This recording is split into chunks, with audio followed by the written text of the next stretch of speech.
I want to start by asking you a question. Have you ever missed the perfect shot because it's slightly out of focus or not as sharp as you'd like it to be? Now, if that's ever happened to you, in this video, I'm going to share 5 tips with you to help you get sharper, more accurate focused images that are going to look way better than the ones you're currently taking, regardless of the current camera or lens that you're using. All right, let's get started with tip number 1, and make sure you stick around to the end because I have a bonus tip number 6 and bonus tip number 7. All right, let's start with tip number 1. Let's switch your camera to one focus point. So I know your camera might have 500 different focus points. All you really need is one focus point, and then you can choose exactly what you're focusing on the image. So for example, if it's a portrait, then you want to focus on the closest eye to you. If it's a flower, you want to focus on the flower. Regardless of what type of photography, whether it's portrait or landscape, use one focus point for more accurate focus. That's tip number 1. Now, tip number 2 is to use a tripod. Now, I don't like using a tripod.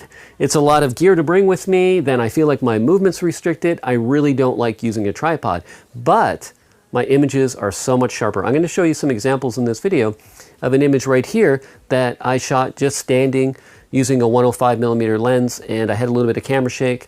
Now here's an image here where I used a tripod, and you can see it's the same aperture, f1.4, but this one is more sharp. It's because it restricted my movement. So let me sort of explain that a little more. Now you can see the camera, it's on a tripod, it's steady. Now if I were to hold it in my hand and I press the shutter halfway down, I'm focused. But if I move just slightly forward or just slightly aft and I'm shooting at an aperture like f1.4, that could make all the difference, especially if you're shooting at 100mm or 200mm. So really, there's some camera shake, there's some movement in my body. I might move forward, I might move back. If you use a tripod, that's going to keep you in a stable stance. You can't beat a tripod. So that's tip number 2, use a tripod. Okay, tip number 3, what if you don't have a tripod? Okay, so tip number 3, if you don't have a tripod, then you want to create a stable stance within your body. So I'll give you some tips for that. So 1, let's put the weight of the camera on your left hand and then get a firm grip and then your right hand right here. Then you want to bring your arms into your body and bend your knees a little bit, and then just sort of practice proper breathing techniques, because your breathing can also affect the movement as well, especially if you're shooting at low apertures. So get that stable stance as if you're a tripod. If you have something to lean against like a wall or a ledge where you can brace your arm, or if you can kneel and put your elbow on your knee, something like that. Just think if you were shooting a rifle, you're going to have more shake if you're standing up. If you get down on one knee, it's going to be a little more steady. If you're lying on the ground, which you probably wouldn't do, but if you're lying on the ground, you're going to have some more stability. So really think about your stance, look around, see if you can sort of shore that up, make it more stable. That's tip number 3. If you don't have a tripod, use proper form, proper stance. That's going to help you. So tip number 4. Now let's say we're using a prime lens. Now traditionally, prime lenses are sharper than zoom lenses just because there's a lot of different moving parts in a zoom lens. You have, 35 to say 70 or 24 to 70. That's a more common lens size. And you've got all these moving elements. It's going to be harder to get each range sharp. So sometimes a prime lens is a better choice if sharpness is something that's important to you. Now also too, prime lenses can go down to f1.4. Now usually 2 to 3 stops above that minimum aperture is the sharpest point of the lens. So what I mean is, let's say this is a f1.4, which it is.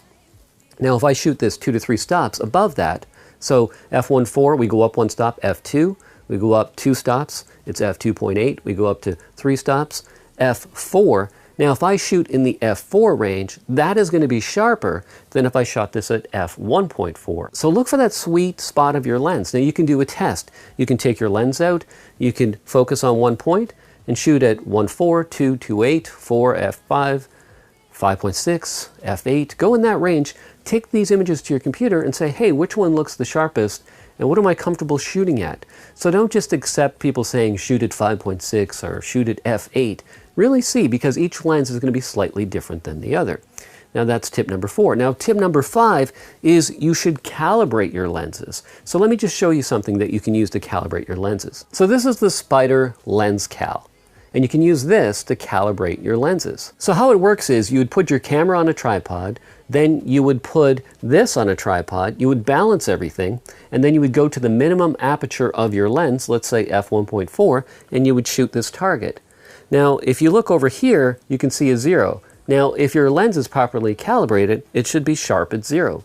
But often, when you get a lens out of the box, it's either going to forward focus or it's going to aft focus on this target. So no matter what you do, whether you use a tripod, one focus point, proper technique, you're never going to have accurate focus. And I've had every lens I've ever used, I've always had to make an adjustment. So to get proper sharp focus, make sure you calibrate your lenses. It's well worth it. Now, bonus tip number 6 is to shoot at double your focal length. So what I mean by that, this is a 50mm lens. So I would set my shutter speed to 100. Now, some people are going to say, oh, that's an old rule. It doesn't apply if you have image stabilization or if you have image stabilization in your body like a mirrorless camera might. Yes, that might be partly true, but it's not going to hurt you to shoot at 100 unless it's going to really wreck your exposure. So think about that when you're shooting. Say, well, I'm shooting with a 50, I should keep my shutter speed at 100, I should use a proper stance. Considering all of those things, those are all going to help you to get sharper focus. Now, in the next part of this video, I want to give you another bonus tip, and that's about lens selection. So choosing the sharpest lens to give you that extra chance of getting sharper images. Now, I use a site called DxO Lab to do some of my research, as well as B&H Photo. So we're going to go to the computer. I'll walk you through how to use their interface and how to make a proper choice when it comes to choosing your next lens. All right, let's head to the computer. All right, here's a site I use to do my lens research. It's called DxO Mark. I'm in no way affiliated with this site, but you can do lens research. So for example, let's say we have a Nikon D810 camera and we want to check out the sharpest lenses in a certain range, for example, from Nikon, from Sigma, from Zeiss, let's say.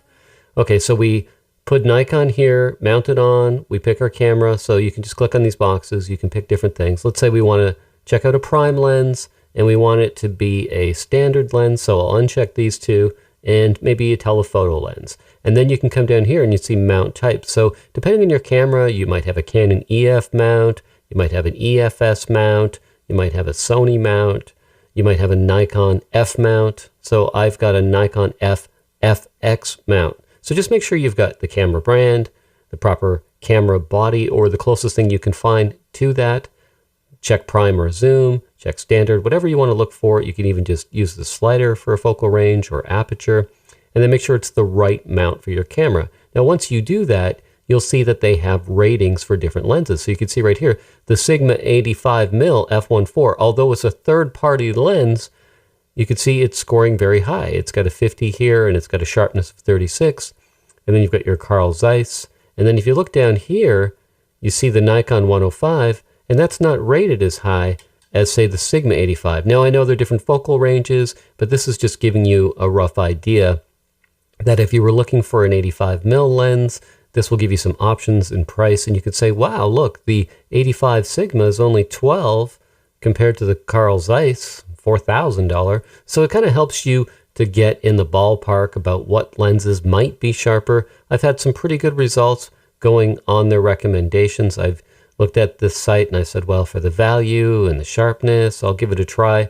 Now, another site you can use is B&H Photo, and then read some reviews for the lens. Once you've narrowed it down to 3 lenses, let's see how everybody else is thinking about these lenses. So let's go to that site next. So here we are on B&H Photo. You just type in the lens that you wanted to look at. So on DxO Mark, they rated this as a very good lens. You can see right here, it's almost 5 stars, 4.5, 46 reviews. We can look at the reviews. We can see the different ratings here. And then we can read the most helpful and the most critical. And then you can get more of an idea of what everybody thinks of this lens and some of maybe the potential drawbacks of the lens. You can see some image samples of the lens.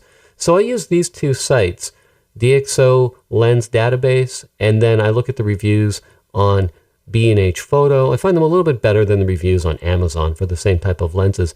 And then I kind of make up my mind. I say, well, for the price, everyone seems happy, it seems pretty sharp, and it gives me a more well-informed decision when it comes to purchasing a new lens. So hopefully these tips were helpful. All right, thanks for watching this video. If you found these tips helpful, give me a thumbs up. If you're not already a subscriber, I come up with new videos every week. Just hit that subscribe button and make sure you hit that bell notification, because then you'll get updates of every video I release. You can also follow me on Instagram. I'll have that pop up right there.